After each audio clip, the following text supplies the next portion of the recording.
Jenny అనే అమ్మాయిని చూపించడంతో movie start అవుతుంది. జెన్నీ తన రూమ్‌లో ఒక రొమాంటిక్ మూవీ చూస్తూ ఉంటుంది. ఆ మూవీ చూస్తూ జెన్నీకి టపాటప్ చేయాలని కోరిక పుడుతుంది. దాహం తీర్చుకోవడానికి ఆమె ఒక మిషన్ కంకిని వాడుతుంది. ఆమె ఆ మిషన్‌ని లోపలికి ఇన్సర్ట్ చేయగానే ఆమె ఫాదర్ లోపలికొస్తాడు. ఆయన కూతురికి బర్త్‌డే విషెస్ చెప్పడానికి వచ్చుంటాడు. అయితే ఇప్పుడు కూడా ఆ మిషన్ ఆమె లోపలే ఉంటుంది. అప్పుడే ఆమె గ్రాండ్ మదర్, ఫాదర్ కూడా కేక్ తీసుకొని లోపలికొస్తారు. జెన్నీని బ్లెస్ చేయడానికి చర్చి ఫాదర్ కూడా అక్కడికొస్తాడు. అయితే జెన్నీ అందరి ముందు ఆ మిషన్‌ని బయటికి తీయలేదు. అదే సమయంలో వీళ్ళు చాలదన్నట్లు ఆ వీధిలో పిల్లలు కూడా అక్కడికొచ్చేస్తారు. వాళ్ళతో పాటు జెన్నీ డాగ్ కూడా లోపలికొస్తుంది. ఆ డాగ్ జెన్నీ కప్పుకున్న దుప్పటిని లాగేస్తుంది. అప్పుడు ఆమె లోపల పెట్టుకున్న మిషన్ కంకి బయటకొచ్చి డైరెక్ట్‌గా కేకు మీద పడుతుంది. అది చూసి అందరూ షాక్ అయిపోతారు. తర్వాత జెన్నీని ఆమె బ్రదర్ బెన్నీని వాళ్ళ ఫాదర్ స్కూల్‌లో డ్రాప్ చేయడానికి వెళ్తాడు. వెళ్ళే దారిలో జెన్నీతో ఆమె బ్రదర్ "నువ్వు ఇప్పుడు పెద్దదానివైపోయావు. కాబట్టి నువ్వు బాయ్ ఫ్రెండ్‌ని సెట్ చేసుకోవాలి" అని చెప్తాడు. జెన్నీ ఈ మాటల మీద ధ్యాస పెట్టదు. ఆమె కేవలం తన చదువు మీదే ధ్యాస పెడుతుంది. అందువల్ల అందరూ ఆమెకి ఈ విషయాలేవీ తెలీదు అనుకునేవాళ్ళు. తర్వాత జెన్నీ ఫాదర్ వాళ్ళని స్కూల్‌లో వదిలి వెళ్ళిపోతాడు. ఆ స్కూల్‌లో బాగా ఫేమస్ అయిన రోషన్ అనే అబ్బాయిని చూపిస్తారు. స్కూల్‌లో అమ్మాయిలందరికీ రోషన్ అంటే పిచ్చి. కానీ అతను మాత్రం ఒక్క అమ్మాయి వైపు కూడా చూడడు. మరోవైపు జెన్నీ దగ్గరికి రిక్కీ అనే అబ్బాయి వస్తాడు. ఆ అబ్బాయి చాలా రోజుల నుంచి జెన్నీని ఇష్టపడుతూ ఉంటాడు. కాబట్టి ఈ రోజు కూడా అతను జెన్నీకి బర్త్‌డేకి గిఫ్ట్ తీసుకొనొచ్చుంటాడు. ఈ రోజు కూడా జెన్నీ అతని ప్రపోజ్‌ని రిజెక్ట్ చేసి వెళ్ళిపోతుంది. ఇంకోవైపు జెన్నీ బ్రదర్ స్కూల్‌లో తన ఫ్రెండ్స్‌తో ఉంటాడు. వీడి ఫ్రెండ్స్‌తో "నా గన్ ఇంకా ఆగలేకపోతుంది. ఏదో ఒక పొదల్లో గన్ పేల్చాలి" అంటాడు. అదే సమయంలో వీళ్ళకెదురుగా ఒక అందమైన అమ్మాయి వస్తుంది. ఆమె పేరు అమండా. ఆమె చాలా అందంగా అంటే కత్తిలాగా ఉంటుంది. ఆమెను చూసి వీడు ఎలాగైనా సరే తన గన్నుతో ఆమె పొదల్లో ధమాకా చేయాలి అనుకుంటాడు. ఇదిలా ఉంటే రోషన్ తన ఫ్రెండ్స్‌తో మాట్లాడుకుంటూ ఉంటాడు. అప్పుడు లైలా అనే ఒక అమ్మాయి రోషన్ దగ్గరకొస్తుంది. ఆమె రోషన్‌తో టపాటప్ చేయాలి అనుకుంటుంది. అయితే లైలా రోషన్ స్టెప్ సిస్టర్. కానీ ఆమె రోషన్ కంకి రుచి చూడాలి అనుకుంటుంది. కానీ ఇక్కడ రోషన్ అందుకు నిరాకరిస్తాడు. ఎందుకంటే అతను ముందు నుంచి వేరే అమ్మాయితో రిలేషన్‌లో ఉన్నాడు. అదే సమయంలో అక్కడికి రోషన్ గర్ల్ ఫ్రెండ్ రీనా వస్తుంది. వెంటనే రీనా రోషన్‌కి బ్రేకప్ చెప్పేస్తుంది. ఎందుకంటే నీ కంకితో నన్ను తృప్తిపరచలేకపోతున్నావు. దాంతో చేస్తున్న నాకేమి అనిపించట్లేదు అంటుంది. అప్పుడు రోషన్ పక్కన ఒక కొత్త బాయ్ ఫ్రెండ్‌ని చూస్తాడు. ఆ అబ్బాయి చూడ్డానికి చాలా స్ట్రాంగ్‌గా, సూపర్‌గా ఉంటాడు. అయినా కూడా రోషన్ ఆమెకి నచ్చజెప్పే ప్రయత్నం చేస్తాడు. కానీ రీనాకి లావుగా ఉండే కంకి మాత్రమే కావాలి. కాబట్టి అతని మాటలు పట్టించుకోదు. మరోవైపు జెన్నీ డ్రాయింగ్ రూమ్‌లో చాలా కష్టపడి డ్రాయింగ్ చేస్తూ ఉంటుంది. ఇంకోవైపు రోషన్ క్లాస్ అయిపోయిన తర్వాత తన ఫ్రెండ్స్‌తో బయటకొస్తాడు. అక్కడ రీనా తన కొత్త బాయ్ ఫ్రెండ్‌తో ముద్దులాట ఆడుతూ ఉంటుంది. అది చూసి రోషన్‌కి ఒళ్ళు మండిపోతుంది. అప్పుడు రోషన్ ఫ్రెండు రీనా చాలా అందంగా ఉంటుంది. ఈసారి కూడా స్కూల్ ప్రోమ్ క్వీన్ ఆమె అవుతుంది అంటాడు. అప్పుడు రోషన్ రీనా అంత అందగత్తేమీ కాదు. ఇదంతా మేకప్ మాయ. ఒక్కసారి మొహం మీద ఉన్న మేకప్ తీస్తే చూసి దడుచుకుంటారు అంటాడు. ఇంకా ప్రోమ్ క్వీన్ మేకప్ వేసుకుంటే ఏ అమ్మాయి అయినా సరే ఆ కాంపిటీషన్‌లో విన్ అయిపోతుంది అంటాడు. సో, రోషన్ ఫ్రెండ్ అతనితో ఒక పందెం కాస్తాడు. స్కూల్‌లో అందరికంటే సాధారణంగా ఉండే అమ్మాయిని ప్రోమ్ క్వీన్‌గా చేసావంటే నువ్వు పందెంలో గెలిచినట్టే అని చెప్తాడు. సో, రోషన్ కూడా అందుకు అంగీకరిస్తాడు. తర్వాత అందరూ కలిసి రోషన్ కోసం ఆ స్కూల్‌లో అందరికంటే చాలా సాధారణంగా ఉండే అమ్మాయి కోసం వెతుకుతూ ఉంటారు. అప్పుడు వాళ్ళకి ఎదురుగా జెన్నీ రావడం కనిపిస్తుంది. ఆమెను చూసి రోషన్ ఫ్రెండు రోషన్‌తో "నువ్వు జెన్నీని ప్రోమ్ క్వీన్‌గా చెయ్యి" అని చెప్తాడు. అయితే రోషన్ ఆమెని పడేయాలి అనుకోవడం లేదు. అయితే ఇప్పుడు వాళ్ళు ఫ్రెండ్ కాచిన పందెం వల్ల అతనికి ఆమె వెంట పడటం తప్పదు. తర్వాత క్లాస్‌లో జెన్నీని ప్రేమిస్తున్న రిక్కీ అందరి ముందు పోయెం చదివి జెన్నీకి తన ప్రేమను వ్యక్తపరుస్తాడు. ఆ తర్వాత స్కూల్‌లో జెన్నీ బ్రదర్ తన ఆవార ఫ్రెండ్స్‌తో కలిసి అమ్మాయిలని టీజ్ చేస్తూ ఉంటాడు. తర్వాత తన ఫ్రెండ్స్‌తో మనం ఎలాగైనా మన చిన్న కంకిని ఏదో ఒక పొదల్లో ఇన్సర్ట్ చేయాలి అని మాట్లాడుతూ ఉంటాడు. అప్పుడు వాళ్ళకి ఒక ఐడియా వస్తుంది. వాళ్ళు ఏసీ పైప్ లైన్‌లోకి వెళ్లి చాటుగా అమ్మాయిల బాత్రూమ్‌లోకి చూస్తూ ఉంటారు. అప్పుడు సడెన్‌గా ఆ ఫ్లోరింగ్ విరిగి నేరుగా క్లాస్ రూమ్‌లో పడతారు. సో, స్కూల్‌లో అందరికీ వీళ్ళ వెధవ పని గురించి తెలిసిపోతుంది. అందువల్ల ఆ ముగ్గురికి పనిష్మెంట్ ఇస్తారు. తర్వాత స్కూల్ లంచ్ టైమ్‌లో రోషన్ జెన్నీ దగ్గరికి వెళ్తాడు. ఆమెని డేట్‌కి రమ్మని పిలుస్తాడు.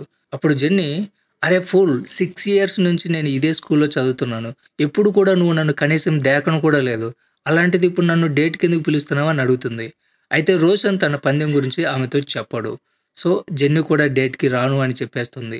నెక్స్ట్ సీన్‌లో కొంతమంది పిల్లలు గ్రౌండ్‌లో ఫుట్‌బాల్ ఆడుతూ ఉంటారు. అయితే రోషన్ మాత్రం ఒక్కడే ఒక టేబుల్ మీద కూర్చొని బాధపడుతూ ఉంటాడు. ఎందుకంటే అతను కూడా ఇంతకుముందు ఫుట్‌బాల్ ఆడేవాడు. అయితే అతను చేసిన ఒక చిన్న పొరపాటు వల్ల ఒక ప్రాణం పోయింది. అందువల్ల అతన్ని టీమ్‌లో నుంచి తీసేసుంటారు. తర్వాత అదే రాత్రి జెన్నీ రోషన్ గురించి ఆలోచిస్తూ ఉంటుంది. అప్పుడు ఆమె ఫాదర్ అక్కడికొస్తాడు. జెన్నీ రోషన్ గురించి తన ఫాదర్‌తో చెప్తుంది. అప్పుడు ఆమె ఫాదర్ "ఇప్పుడు నువ్వు చాలా పెద్దదానివైపోయావు. కాబట్టి నీ కోరికలు తీర్చుకునే సమయం వచ్చింది. మొన్న అందరూ కూడా చూశారు నువ్వు నీ దాహాన్ని తీర్చుకోవడానికి ఎలాంటి ప్రయత్నం చేశావో. కాబట్టి నువ్వు రోషన్‌తో డేట్‌కి వెళ్ళాలి అని చెప్తాడు.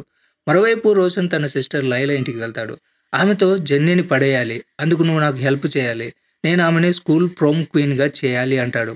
అప్పుడు లైలా అతనికి జెన్నీని ఇంప్రెస్ చేయడానికి కొన్ని ఐడియాలు ఇస్తుంది. దానికి బదులుగా లైలా తన దాహం తీర్చమని రోషన్ అడుగుతుంది. రోషన్ ఆమెకి అర్థమయ్యేలా చెప్తాడు. నువ్వు నా చెల్లివి. నేను నీతో ఇలా చేయలేను అంటాడు. అయితే లైలా నాకదేమీ ఇబ్బంది కాదు. నాకు కేవలం నా పొదల్లో రగులుతున్న సెగలని ఆర్పేవాడు కావాలి అంటుంది. అయితే రోషన్ ఆమెని హ్యాపీ చేయకుండా అక్కడి నుంచి వెళ్ళిపోతాడు. తర్వాత స్కూల్లో జెన్నీ బ్రదర్‌ని కొంతమంది అబ్బాయిలు ఏడిపిస్తూ ఉంటారు. అప్పుడు రోషన్ అది చూసి అక్కడికి వెళ్ళి వాడిని కాపాడే ప్రయత్నం చేస్తాడు. అయితే జెన్నీ బ్రదర్ రోషన్‌ని తిరిగి లాగి కొడతాడు. ఆ విధంగా రోషన్ కూడా ఆ అబ్బాయిని పిచ్చి పిచ్చిగా కొట్టి పడేస్తాడు. సరిగ్గా అదే టైంకి జెన్నీ అక్కడికొచ్చి ఇదంతా చూస్తుంది. అంటే జెన్నీ బ్రదర్‌ని సేవ్ చేసే ఐడియా ఫెయిల్ అయిపోతుంది. అందువల్ల తర్వాత రోషన్ జెన్నీ పెయింటింగ్ వేస్తున్న ప్లేస్‌కి వెళ్ళి అక్కడ మైక్ తీసుకొని పాట పాడుతూ ఉంటాడు. అలా పాడుతూ రోషన్ జెన్నీ చేతిలో గన్ గన్ అని పాడుతూ ఉంటాడు. అది విని అక్కడ ఉన్న స్టూడెంట్స్ అందరూ భయపడి పారిపోతారు. అప్పుడు పోలీసులొచ్చి ఆమెని పట్టుకుంటారు. అంటే రోషన్ వేసిన ఈ ప్లాన్ కూడా ఫెయిల్ అయిపోతుంది. తర్వాత రోషన్ జెన్నీని విడిపించి డిన్నర్‌కి తన ఇంటికి తీసుకెళ్తాడు. అప్పుడు రోషన్ జెన్నీని కాసేపు వెయిట్ చేయమని చెప్పి లోపలికి వెళ్తాడు. అతను తిరిగి వచ్చి బట్టలు లేకుండా ఉంటాడు. జెన్నీ తన కంకిని చూపించి ఇంప్రెస్ చేయాలి అనుకుంటాడు. కానీ జెన్నీకి రోషన్ కంకి నచ్చదు. అందువల్ల ఆమె అక్కడి నుంచి వెళ్ళిపోతుంది. తర్వాత రోజు రోషన్ లైలాని తీసుకొని జెన్నీ ఇంటికి వెళ్తాడు. ఎందుకంటే రోషన్ జెన్నీని ఒక పార్టీకి తీసుకెళ్ళాలి అనుకుంటాడు. అందుకే ఆమెను మంచిగా రెడీ చేయడానికి లైలాని తీసుకొచ్చాడు. కొంచెం సేపు తర్వాత లైలా జెన్నీని చాలా అందంగా కత్తిలాగా తయారు చేస్తుంది. జెన్నీని చూసి రోషన్ కంకి లేచి నిలబడుతుంది. తర్వాత వాళ్ళు ముగ్గురు కలిసి పార్టీకి వెళ్తారు. అక్కడ ఉన్న అందరూ కూడా జెన్నీ హాట్ లుక్ చూసి స్టన్ అయిపోతారు. తర్వాత జెన్నీ పార్టీలో బాగా డ్రింక్ చేసి బయటికి వెళ్ళి పిచ్చి పిచ్చిగా ప్రవర్తిస్తూ ఉంటుంది. రోషన్ ఏదోలాగా జెన్నీని కూల్ చేస్తాడు. ఈలోగా అక్కడికి రీనా వస్తుంది. ఆమె అందరి ముందు పార్టీలో జెన్నీ పరువు తీస్తూ ఉంటుంది. అది చూసి జెన్నీ ఏడుస్తూ అక్కడి నుంచి వెళ్ళిపోతుంది. తర్వాత రాత్రి రోషన్ జెన్నీకి సర్ది చెప్పడానికి వాళ్ళ ఇంటికి వెళ్తాడు. అక్కడ వాళ్ళిద్దరూ మాట్లాడుకుంటూ చాలా దగ్గరైపోతారు. ఇద్దరు కూడా చాలా దగ్గరికి వస్తారు. వెంటనే బ్రేక్ అయిపోతుంది. అందువల్ల ఈ పని వాళ్ళు ఇంకో రోజుకి వాయిదా వేసుకుంటారు. తర్వాత రోజు స్కూల్లో జెన్నీ రిక్కీతో పాటు ఉంటుంది. ఆమెని ఫుట్బాల్ మ్యాచ్‌కి రమ్మని పిలుస్తాడు. జెన్నీ కూడా వెళ్ళడానికి అంగీకరిస్తుంది. తర్వాత మ్యాచ్ జరుగుతూ ఉంటుంది. రోషన్ ఒక పక్కన సైలెంట్‌గా నిల్చొని ఉంటాడు. అయితే రోషన్ టీం మ్యాచ్‌లో పూర్తిగా ఓడిపోతూ ఉంటుంది. అయితే ఈ టీంలో ఒక ప్లేయర్‌కి బాగా దెబ్బలు తగలడం వల్ల తప్పనిసరి పరిస్థితుల్లో కోచ్ రోషన్‌ని మ్యాచ్‌లోకి పిలిపించాల్సి వస్తుంది. రోషన్ గేమ్ ఆడుతున్నప్పుడు సరైన సమయానికి బాల్‌ని ఆదుకోలేకపోతాడు. ఆ విధంగా వాళ్ళు ఆ మ్యాచ్ ఓడిపోతారు. మ్యాచ్ అయిపోయిన తర్వాత రోషన్ చాలా దిగులుగా బయటకు వస్తాడు. అప్పుడు జెన్నీ కూడా అతని వెనకాలే వస్తుంది. ఆమె రోషన్‌కి నువ్వు ఒక గేమ్ ఓడిపోయావు. గేమ్ అన్న తర్వాత ఓటమి, గెలుపు 2 వస్తూనే ఉంటాయి. కాబట్టి నువ్వు ఎక్కువగా దిగులు పడకు అంటుంది. వాళ్ళిద్దరూ మాట్లాడుకుంటూ ఉండగా అక్కడికి రోషన్ ఫ్రెండ్ వస్తాడు. రోషన్‌తో నీ కారణంగానే ఈరోజు మేము మ్యాచ్ ఓడిపోయాం. కాబట్టి ఈరోజు నీ గురించి నేను జెన్నీకి మొత్తం చెప్పేస్తాను అంటాడు. అప్పుడు ఆమె చెవి దగ్గరికి వెళ్ళి ఏదో గుసగుసలాడుతూ ఉంటాడు. రోషన్‌కి వీడు పందెం గురించి మొత్తం జెన్నీతో చెప్పేసాడేమో అనిపిస్తుంది. అందువల్ల రోషన్ తానే స్వయంగా ఆ పందెం గురించి జెన్నీకి చెప్పేస్తాడు. ఎందుకంటే ఇప్పుడు రోషన్ కూడా ఆమెని ఇష్టపడుతూ ఉంటాడు. రోషన్ మాటలు విని ఏడుస్తూ అక్కడి నుంచి ఆమె వెళ్ళిపోతుంది. తర్వాత రోషన్ ఫ్రెండు నేను జెన్నీ చెవిలో ఏమీ చెప్పలేదు. నువ్వే తొందరపడి అంతా వాగేశావురా అంటాడు. అయితే ఇప్పుడు చేసేదేం లేదు. ఆ తర్వాత కొన్ని రోజులు రోషన్, జెన్నీ ఇద్దరు మాట్లాడుకోరు. కానీ వాళ్ళిద్దరూ ఒకరినొకరు చాలా మిస్ అవుతూ ఉంటారు.